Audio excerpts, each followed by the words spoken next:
Hello and welcome to another Jurassic World action figure review. Today we're taking a look at an older figure actually. This is the Jurassic World Dino Rivals Savage Strike Dilophosaurus. So this is a pretty cool figure and it's been one I've been wanting in my collection for a long time now. You know, several years later I walk into a toy store, a used toy store, and I see this guy in the bin of dinosaurs for like $7, and I was like, sure, I'll get him. It's one I've always wanted. So I picked it up. Its frill was in really bad shape. I actually had to re-glue it. I don't know if it'll pick up on camera, but I'll throw up the picture of how the frill looked. But I did have to re-glue this frill, and honestly, you can't really tell. But for the price I paid, I think like $7, not bad. It's less than I think the figure retailed for, so really, honestly, not all that bad.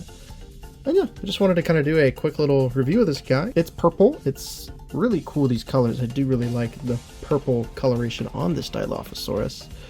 You know, I know we complain about paint, and that even goes back to Mattel's early days where they started to not put as much paint on these guys, but paint scheme is cool. It's purple and red, which is honestly a nice combination. And then it does have paint on the head and frill, and you do have a painted pupil and orange eye. And then this frill is absolutely beautiful. It looks like a sunset almost, with all the different oranges and yellows and reds. It's very striking on the Dilophosaurus. And you do have a painted mouth, which is nice, and the underbelly is also painted on this guy and molded plastic, because you'll see the action featured. But then the legs, arms, and tail are all just in that one plastic color, which does kind of suck.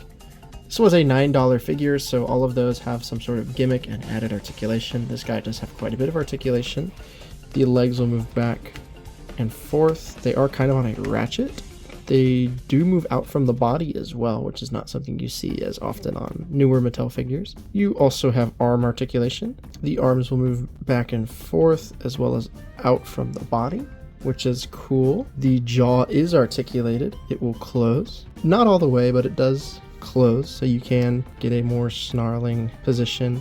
And then the frill is articulated, so you can fold it back away from the body so you can kind of see the face a bit more. So pretty cool. I kind of like it in a attacking position. The tail is not articulated. It looks like it can pop away from the body though. It might honestly just, I'm not going to mess with it, but it probably could pop out with some force. I think that is just from age and wear. And yeah, this dinosaur does have a play feature gimmick. You can dip it in water and then press this bladder down here to suck up the water. And then you can use it to spit the venom. So I will demonstrate that real quick. Suck up the water, press the bladder, and it'll shoot venom, which is cool, and a callback to the older 90s Kenner Dilophosaurus figures, which could do the same thing. I think this is Mattel's best Dilophosaurus sculpt, and this figure actually has a interesting history behind it. So in 2018, this Dilophosaurus and a Jurassic Park 3 Velociraptor were planned to join the Legacy Collection towards the end of the year in 2018.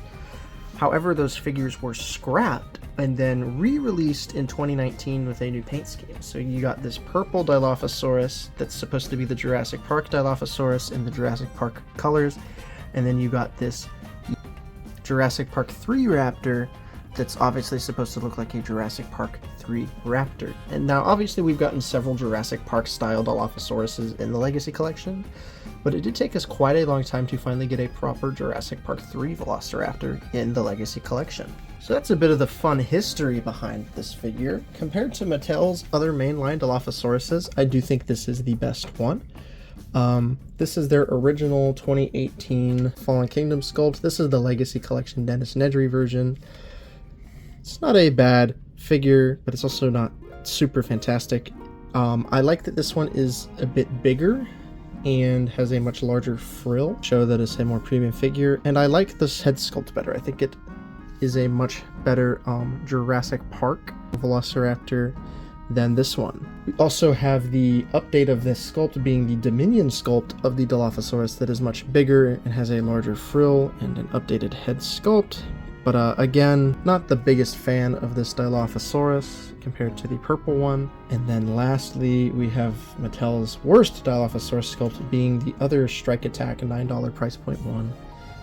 This is the Legacy Collection Dominion, released in 2022. It's gotten a couple releases, but press it and the mouth opens and the frill will go up, which is a decent gimmick, but the water shooting is such a cool feature. And then this one's just like got this weird hunched over position and looks bloated in the face. It is way too bloated, which I don't care for. So this is clearly Mattel's best Dilophosaurus. It's a fun addition to my collection, and it was kind of fun to fix it up. So glad to have it in the collection finally. Favorites because it's just such a unique color scheme. And yeah, that's it for the video. Hope you have enjoyed. Please like, comment, subscribe, and I hope you have enjoyed. Take care.